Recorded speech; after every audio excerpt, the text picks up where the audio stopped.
நான் நிச்சயம் உன்னை தோக்கடிப்பேன் காபோ. உன்னை தோக்கடிச்சு இந்த எக்ஸான் மக்களுக்கு நிம்மதியையும் சுதந்திரத்தையும் கொண்டு வந்தே தீருவேன்.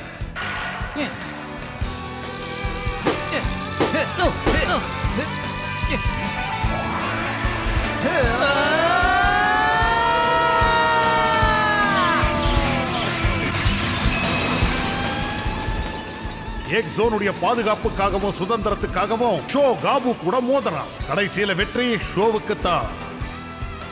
இதனால 10 கோல்ட் எம்ப்ளம்ஸ் அவன் கைக்கு வருது. நீண்ட காலம் அவன் எதிர்பார்த்துக்கிட்டு இருந்த இடத்துக்கும் அவன் வரான். அதான் சீல் பண்ணப்பட்ட கதவு. ஆனா அந்த கதவுக்கு பின்னாடி என்ன இருக்கு? ஒருவேளை புகழ்பெற்ற இடாட்டன் பைக்கான இம்பீரியல் எக்ஸ் இருக்கா? எக்ஸோனுடைய எல்லா மர்மங்களும் இப்போ வெளிச்சத்துக்கு வரப்போகுது. அதை காண நீங்க தயாராகிருங்க. Good bye எக்ஸோன்.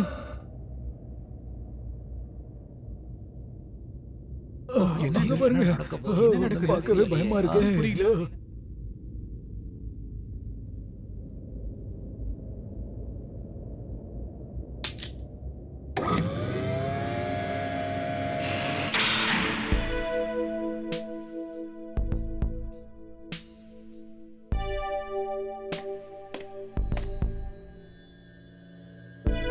இது அந்த இம்பீரியல் எக்ஸ் தானே?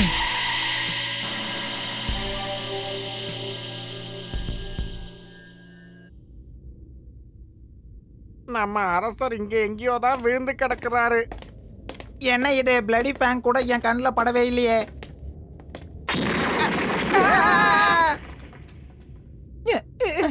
நல்ல வேலை, எப்படியோ நாம தப்பிச்சோம். இங்க பாருங்க, இனிமே நான் சண்டெல்லாம் போட மாட்டேன். எனக்கு அதெல்லாம் பிடிக்கல. ஆமா, காபு இப்ப தோத்தது கூட ஒரு விதத்துல நல்லதுன்னு தான் நான் நினைக்கிறேன். நான் தோத்து போயிட்டேன்னு யார் சொன்னது? யாராலையும் என்ன தோக்கடிக்க முடியாது. என்னை பத்தி யாரு என்ன சொன்னாலும் என் ஆளுங்களை கூட்டிட்டு போய் அவங்கள அடிங்க. சொல்றது காதுல விழலையா? இங்க இருந்து போங்க. இது என்னுடைய உத்தரவு. உடனே கிளம்புங்க. இப்போ போக போறீங்களா இல்லையா? போதும் நிறுத்த காபு. டைகா, நீ உன்னுடைய எல்லையை மீறிட்ட காபு. உன் நடவடிக்கை ரொம்ப மோசமா இருக்கு. உன் ஆளுங்க யாரும் இனிமே உன் கூட இருக்க மாட்டாங்க.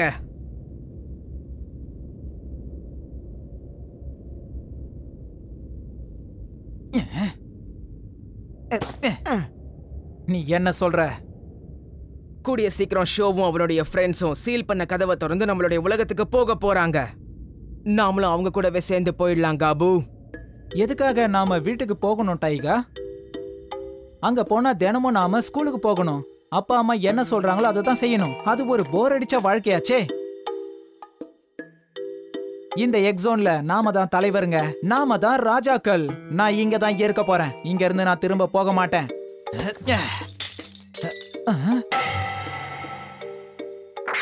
நடந்து முடிஞ்ச யுத்தத்துல பிளடி ஃபேங்குக்கு பெரிய பாதிப்பு ஏற்பட்டிருக்கு.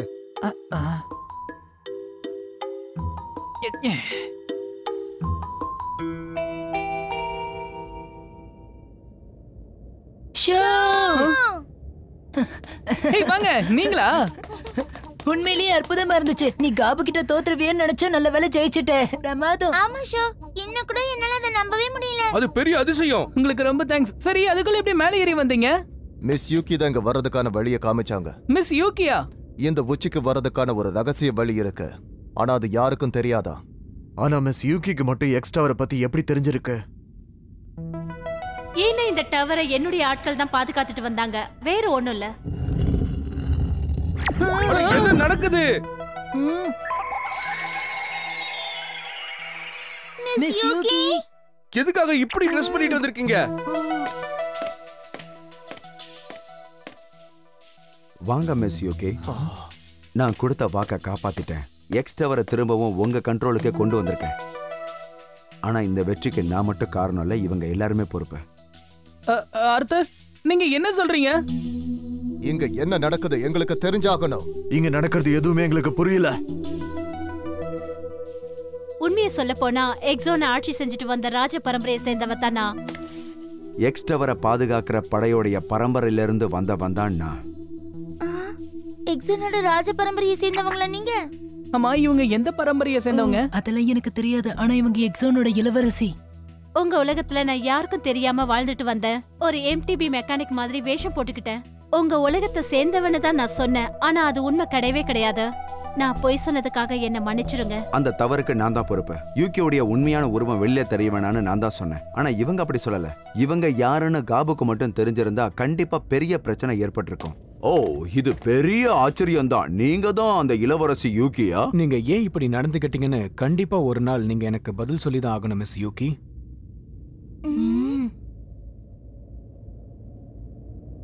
நான் என் கதைய ஆரம்பத்துல இருந்து சொல்றேன். ஆமா, நான் சொல்றத எல்லாரும் கவனமா கேளுங்க. முன்னாலெல்லாம் இந்த எக்ஸோன் ரொம்ப அமைதியான இடமா இருந்துச்சு. உங்க உலகம் மாதிரி தொழில்நுட்பத்துல எல்லாம் சிறந்து விளங்கல. ஆனா இங்க இருந்த மக்கள் அன்பாவும் பாசமாவும் இருந்தாங்க. அவங்க வாழ்க்கையே ரொம்ப சந்தோஷமா இருந்தது. ஆதி காலத்துல இருந்து பாரம்பரியமா எங்க குடும்பம் தான் இந்த எக்ஸோனை பாதுகாத்து வந்துச்சு. பல நூற்றாண்டுகளா இங்க இருக்கிற மக்களை நாங்க தான் கவனிச்சிட்டு வந்தோம்.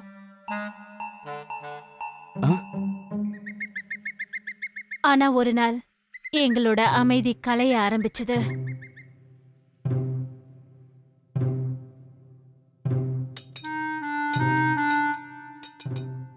ஏன் இது வேலை செய்ய மாட்டேங்குது?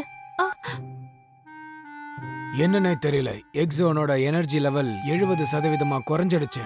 இதுக்கெல்லாம் அந்த இம்பீரியல் எக்ஸ் தான் காரணம்னு சொல்ல வரீங்களா? ஆமா சார். இம்பீரியல் எக்ஸை நம்ம உடனடியா சரி செஞ்சு அதை பழைய நிலைக்கு கொண்டு வரலன்னா நம்ம உலகத்துல இருக்கிற எல்லா எனர்ஜியும் நம்மளை விட்டு போயிடும் சார். இத மிஸ் யூகி கிட்ட சொன்னீங்களா? போயிட்டாளா? திரும்பவும் அவ கீழே போயிட்டாளா? இந்த பொண்ணை என்னன்னு சொல்றது?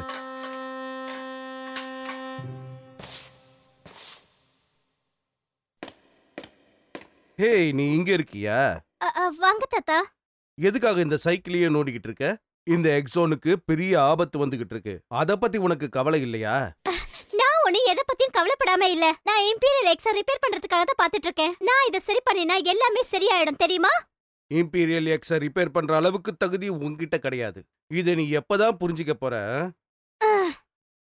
நாம எல்லாரும் ஒன்னு சேர்ந்து நம்ம எல்லாருடைய திறமைகளையும் வெளிப்படுத்தினாலும் இம்பீரியல் எக்ஸை நம்மால சரி பண்ணவே முடியாது. உனக்கு ஒரு விஷயத்த தெளிவா சொல்றேன். இம்பீரியல் எக்ஸ்ங்கிறது ஒரு தூய்மையான வண்டி. இத கடவுள்கள் ஓட்டுற பைக்குன்னு சொல்லலாம். இதுல இன்னொரு விஷயமும் இருக்கு. நம்ம உலகத்தோட பாசிட்டிவ் எனர்ஜியையும் நெகட்டிவ் எனர்ஜியையும் இதுதான் பேலன்ஸ் பண்ணிக்கிட்டு இருக்கு. இதுதான் உண்மை. இந்த உலகத்துல பாசிட்டிவ் நெகட்டிவ் ரெண்டு எனர்ஜியும் இருக்கு. அது ஒன்னோட ஒன்னு எதிர்த்துக்கிட்டு இருக்கு. அந்த சமநிலை மட்டும் பாதிக்கப்பட்டா நம்ம உலகம் அவ்வளவுதான்.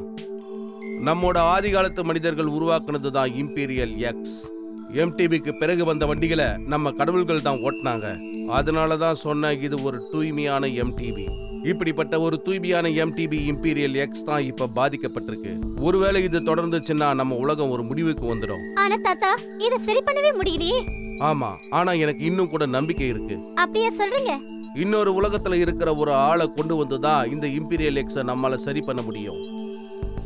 அப்பதான் பல வருஷங்களா எக்ஸ்டவர்ல பாதுகாத்து வந்த இன்னொரு உலகத்துக்கான ரகசிய வழியை நாங்க திறந்தோம். அப்பதான் ரெண்டு உலகத்துக்கும் தொடர்பு ஏற்பட்டுச்சு. இன்னொரு உலகமா? ஆமா, அதுவேதான். அது நீங்க வாழ்ந்த உலகம்தான். வாவ், அப்படின்னா இந்த இம்பீரியல் எக்ஸ் ஒரு சாதாரண எம்டிபி கிடையாதுன்னு சொல்ல வரீங்க? கொஞ்ச காலத்துக்கு அப்புறமா என்னுடைய தாத்தாவும் எக்ஸோனை பாதுகாத்து வந்த இன்னும் கொஞ்சம் பேரும் ரெண்டு உலகத்தையும் சேர்க்கிற அந்த வழியை திறந்தாங்க.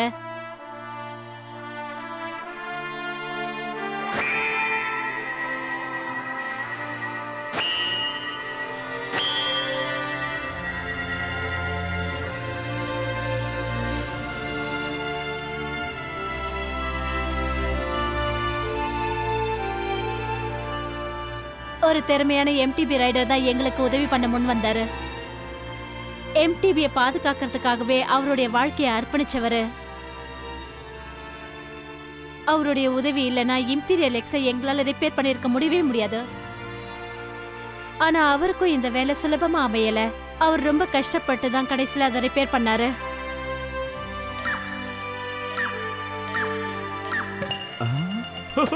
உன்னால இத நம்ப முடியுதா? எல்லாரும் ரொம்ப சந்தோஷப்பட்டாங்க. இந்த பிரச்சனைக்கு ஒரு முடிவு வந்துருச்சுன்னு எல்லாரும் நினைச்சாங்க. நானும் அப்படித்தான் நினைச்சேன். ஆனா ஆபத்து இருக்குன்னு எங்களுக்கு அப்ப தோணவே இல்ல. உண்மையிலேயே அதுக்கப்புறமா தான் உண்மையான ஆபத்தே எங்களுக்கு ஆரம்பிச்சது. மிஸ் யூகி, ஒரு முக்கியமான விஷயம். என்ன விஷயம் அத்தை? ஏன் ஓடி வர? வாங்க, சீல் பண்ண கதவை நீங்க பார்த்தே ஆகணும்.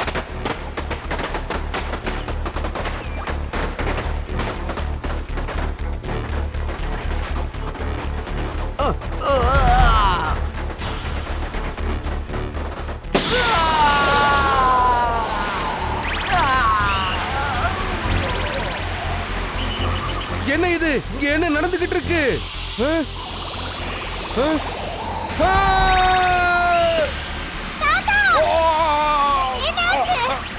கிட்ட வராத, அங்கே நில்லு.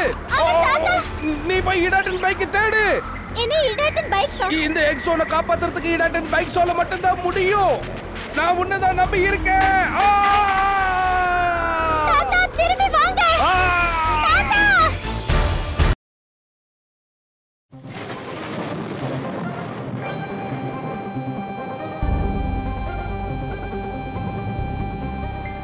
அதே நாள்ல அப்புறமா உங்க உலகத்துல இருந்து எக்ஸிடிக்கு எம்டிபி குழு வந்துச்சு.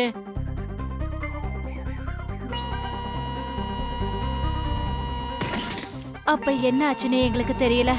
உங்க உலகத்துக்கான வழியை திறந்த உடனே எக்ஸோனோட எனர்ஜில ஏதோ ஒரு கோளாறு ஏற்பட்டுடுச்சு. அதுக்கப்புறமா ஒருத்தர் மாத்தி ஒருத்தர் நிறைய எம்டிபி ரைடர்ஸ் வந்துகிட்டே இருந்தாங்க.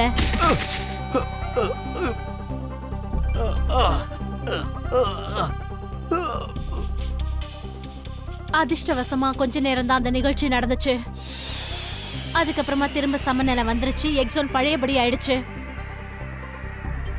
இருந்தாலும் எங்க தாத்தாவும் உங்க உலகத்துல இருந்து வந்த மெக்கானிக்கும் காணாம போயிட்டாங்க. அதே சமயம் சீல் பண்ண கதவை திறக்கிறதுக்கும் மூடுறதுக்கும் பயன்படுத்தப்பட்ட 10 எம்ப்ளம்ஸும் காணாம போயிடுச்சு. இந்த உலகத்துக்கு வந்த எம்டிபி ரைடர்ஸ் நகரம் முழுக்க பரவி கிடந்தாங்க. அவங்க இடாட்டன் பேட்டலியும் இங்க ஆரம்பிச்சுட்டாங்க. அதுக்கு அவங்க எம்ப்ளங்களை பயன்படுத்தினாங்க. அது எதுக்குன்னு தெரியல. அவங்க திரும்ப போறதுக்காக எம்ப்ளங்களை எல்லாத்தையும் சேகரிக்க ஆரம்பிச்சாங்க. அதுக்கப்புறமா தான் எங்க உலகம் ரொம்பவே மோசமா ஆயிடுச்சு. ஆனா அது ரொம்ப ஆபத்தானது. நாம அப்படி செய்யக்கூடாது. எனக்கு வேற வழி தெரியல. இந்த நகரத்துல இருக்கிற ஒரே மனுஷன் நான் தான். நான் உங்களை அழிய விட மாட்டேன். அதெல்லாம் சரி, ஆனா இங்க என்ன நடக்குதுன்னே தெரியலையே. நீங்க என்ன செய்வீங்க? அந்த இடாட்டன் பைக்ஸ் எல்லாம் கண்டுபிடிக்கலனா கூட அந்த 10 கோல்டன் எம்ப்ளம் நிச்சயமா கண்டுபிடிப்பேன். சீல் பண்ண கதவை நிச்சயமா நான் திறப்பேன். அதுக்கப்புறமா என்னையே நான் ஒரு எம்டிபி மெக்கானிக்கா மாத்திக்கிட்டேன். அப்புறமா எக்ஸோன் முழுக்க நான் சுத்த ஆரம்பிச்சேன். அப்பதான் நான் ஒன்ன பார்த்தேன் ஷோ. உன்னை பார்த்த உடனே நான் அதிர்ச்சி அடைஞ்சேன். அது உனக்கு ஞாபகம் இருக்கா? நான் தேடிட்டு இருந்த ஒரு இடாட்டன் பைக் ஒரு சின்ன பையன் கிட்ட இருந்துச்சு. அது என்னால நம்பவே முடியல. அப்படியா விஷயம்? கதை ரொம்ப சுவாரஸ்யமா இருக்கு. ஆனா இப்ப கூட எனக்கு ஒரு விஷயம் புரியல. ஒரு புகழ்பெற்ற ஹிடாடன் பைக்கான ஃப்ளேம் கைசரை எங்க அப்பா எதுக்காக ஏன் கிட்ட கொடுக்கணும்? அதே மாதிரி என்னோட நெப்டியூனோ கியூச்சியோட தண்டர் எம்பரரும் எப்படி வந்துச்சு? இந்த விஷயம் சம்பந்தமா நான் ஒன்னு சொல்ல விரும்புறேன். இந்த எக்ஸோனுக்கு வந்திருக்கிற எல்லா எம்டிபி ரைடர்ஸும் வெவ்வேறு காலகட்டத்தை சேர்ந்தவங்க. அவங்க வந்தது கூட வித்தியாசமான வழியில தான். உதாரணத்துக்கு காபுவும் அவனுடைய ஃப்ரெண்ட்ஸும் நீங்க வர்றதுக்கு சில மாசத்துக்கு முன்னாடி தான் வந்தாங்க. நான் இங்க வந்தப்போ ஒரு பனிமழை பெஞ்சிட்டு இருந்தது. அப்போ இங்க எந்த மக்களும் கிடையாது.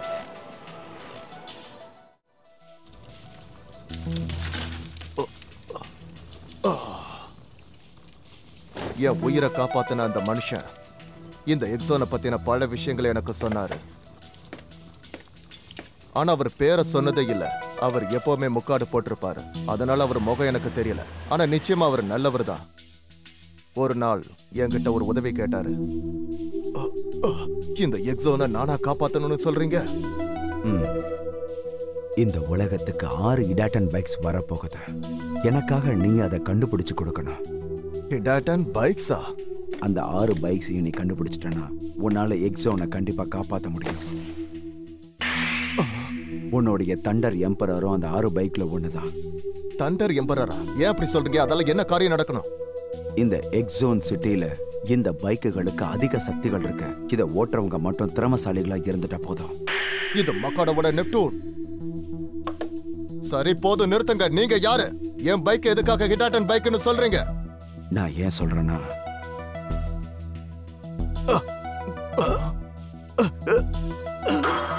என்னாச்சு? அது திரும்ப வருது. எனக்கு இப்ப அதிக நேரம் இல்ல. ஆர்த்தர், என்னால எல்லாத்தையும் இப்ப சொல்லிட்டு இருக்க முடியாது. நீங்க என்ன சொல்றீங்க?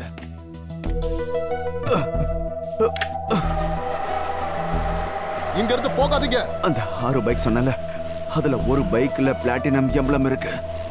அந்த பைக்கை ஓட்டுறவனுக்கு நீ பயிற்சி கொடுக்கணும். அவனுடைய பேரு ஷோ யமாட்டோ. கண்டிப்பா இதை நீ செய்யணும். நான் உன்னதான் நம்பி இருக்கேன்.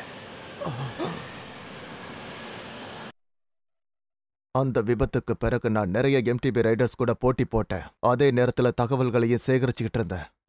அப்பதான் டீம் ஷாக் ட்ரூத்தை பத்தி நான் கேள்விப்பட்டேன். அவங்க எக்ஸ் டவருக்குள்ள நுழைஞ்சு எக்ஸ் சிட்டியை கட்டுப்படுத்திட்டு இருந்தாங்க. ஆச்சரியமா இருக்கே. அந்த மர்ம மனிதர் என்னைய வந்து பார்த்தாரு. அது நடந்து ரொம்ப வருஷம் ஆச்சு. நீங்களும் அவரை பாத்தீங்களா ஆர்த்தர்? அப்போ யூகி இங்க இருந்து போயிட்டாங்க. அப்ப காபு சமஜிமாவும் எக்ஸ் டவருக்குள்ள நுழைஞ்சிருந்தாங்க. நாங்க அவங்கள எதிர்த்தோம். ஆனா எங்களால அவங்கள தடுத்து நிறுத்த முடியல. கொஞ்ச நாள்ல எக்ஸ் சிட்டி அவங்க கைக்குள்ள போயிடுச்சு. நம்ம அரசர் காபு சமுஜிமா தான் டீம் ஷார்க் ட்ரூத்தோட அரசர். அவர் தான் ஆட்சியாளர். நாம அவங்க ஆளுன்னு தெரிஞ்சா யாரும் நம்ம மேல கை வைக்க மாட்டாங்க. சரியா சொன்ன. எக்ஸ் டவரோடைய நைட் ரைடர் ஆத்தர் நீங்க தானே? அந்த மனிதர் வந்துட்டு உடனே போயிட்டாரு. அங்க ஹேமர் இருந்துச்சு. ஆனா அவர் எங்க போனாருன்னே தெரியல. சரி, அந்த மனிதர் யாரு? உங்க யாருக்காவது தெரியுமா? எனக்கு ஏரோ சீசர் கொடுத்தது அவருதான். காத்தோட காத்தா வந்த மர்ம மனிதர் தான் எனக்கு அதை கொடுத்தாரு. அதுக்கப்புறம் அவர் காணாம போயிட்டாரு. இது வரைக்கும் நான் அவரை பார்க்கவே இல்லை. இதுக்குள்ள ஏதோ ஒண்ணு சம்பந்தப்பட்டிருக்குன்னு தெரியுது ஷோ. நாம அவரை கண்டுபிடிச்சாகணும். என்னுடைய ஃப்ளேம் கைசரோ மக்காட்டாவுடைய நெப்டியனோ இடாட்டன் பைக்குன்னு அவருக்கு நல்லாவே தெரிஞ்சிருக்கு. அப்படின்னா நம்ம கேள்விகளுக்கு பதில் அவர்கிட்ட தான் இருக்கும்.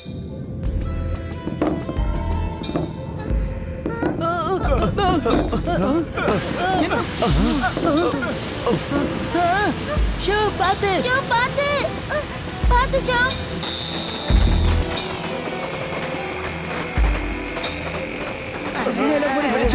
என்ன நடக்குது? அது இங்க நம்மள கொண்டு வந்து சேர்த்த கருமக மாதிரி தெரியுது. போயிடுவோம்.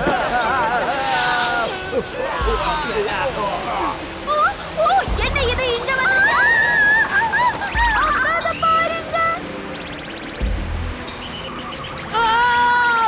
யாராவது எங்களை காப்பாத்துங்க.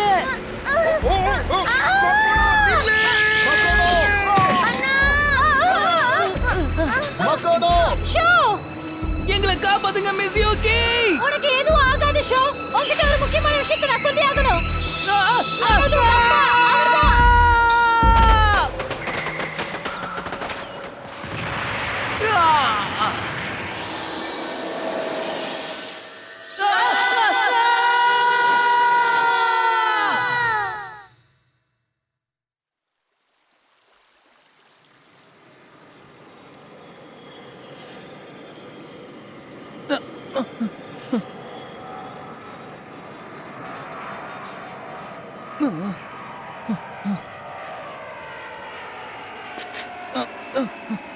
Hey, aeroplane. இத பார்த்து எவ்வளவு நாள் ஆச்சு?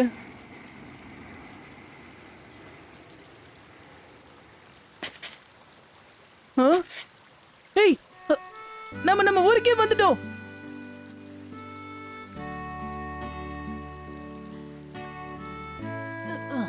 ஆமாப்பா, நம்ம திரும்ப வந்துட்டோம். நம்ம வீட்டுக்கு வந்துட்டோம். நினைச்சு பார்க்கவே சந்தோஷமா இருக்கு. நாம நம்ம வீட்டுக்கு வந்துட்டோம். இனிமே ஒரே ஜாலிதான். என்னால இது நம்பவே முடியல. என்னது, நம்ம திரும்பவும் வீட்டுக்கு வந்துட்டோமா?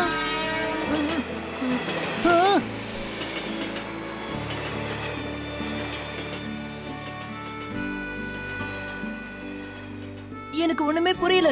நாம எப்படி இங்க வந்தோம்? இப்பதானே கொஞ்ச நேரத்துக்கு முன்னாடி எக்ஸாம்ல இருந்தோம். நடக்கிறது எல்லாமே கனவு மாதிரியே இருக்கு. இல்ல, இதெல்லாம் நிச்சயமா கனவு கிடையாது. நீயே கொஞ்சம் அங்க பாரு. இது அந்த மிஸ் யூகியோட எம்டிபி என்சைக்ளோபீடியா புக்காச்சே. வாவ்.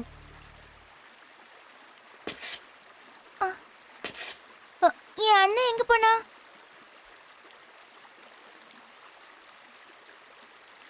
அண்ணா, நீங்க எங்க இருக்கீங்க?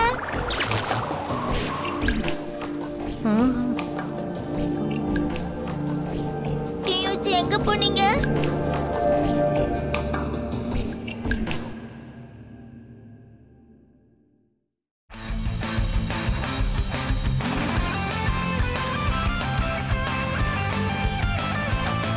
Flame Kaiser. இதுல ஆக்சிலரேஷன் அதிகம், மலையில செம்மையா போகும். அதுவும் இல்லாம இது பிளாட்டினமால உருவாக்கப்பட்டது. Wheel base 1.1, weight 18.9 kilogram, top speed 90 km/h, mobility 8, durability 7, traction 8, acceleration 7, general purpose 9. இங்க நமக்கு பதில் கிடைக்காத நிறைய கேள்விகள் இருக்கு. முதல்ல கியோயிச்சி எங்க கூட வராம எதுக்காக எக்ஸோன்லயே இருக்காரு? மிஸ் யூகி சொன்ன அந்த கடைசி வார்த்தைக்கு என்ன அர்த்தம்? அதாவது என்னுடைய அப்பா அவரு என்ன செஞ்சாரு? எங்க எல்லாருக்கும் இப்ப ஒரே குழப்பமா இருக்கு. இப்ப புதுசா 3 பேர் வர வந்திருக்காங்க. அவங்க எக்ஸோனுடைய கார்டியன் வேற சொல்றாங்க. அதுவும் இல்லாம என்ன ஒரு ஹிடாட்டன் பேட்டிலுக்கு வேற கூப்பிடுறாங்க. ஹிடாட்டன் ஜம்ப்ல அடுத்த episode the new opponents team X. பாருங்க தயாரா ஃப்ளேம் கைசர்.